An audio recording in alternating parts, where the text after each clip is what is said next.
Have you ever thought about where evil comes from? The greatest minds in the world and the greatest philosophers have spent their whole lives wrestling with that question. Everyone knows that there's evil in this world, from hungry children to wars to oppression and death. Absolutely everything is not as it should be.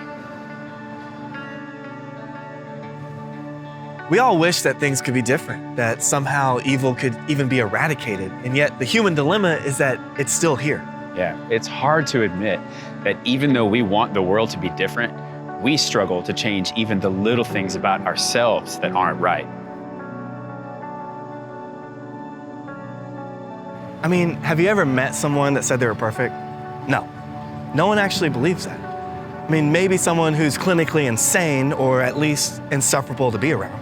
The point is that our imperfections, as insignificant as we think they might be, actually cause great harm to ourselves, to others, and they distort God's original design. Yeah, that's a serious, serious problem.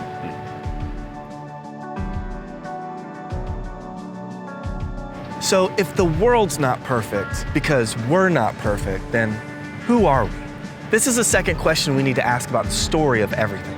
Yes, as Christians, we believe that we were designed to be selfless givers and relationally connected with God and others.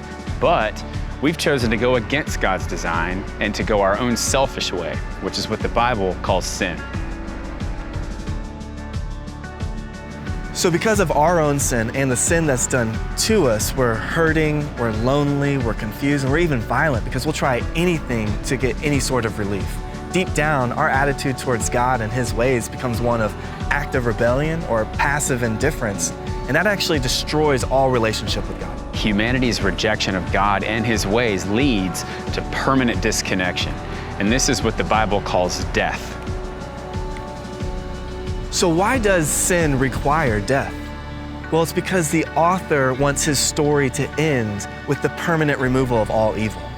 Which is actually our same desire, but the problem is that by default, we're working against God, and so our death is required. So the most important question we could ever ask is this: in light of who we are, is there any way we could ever know God personally? In the next video, we're going to explore God's answer to this question.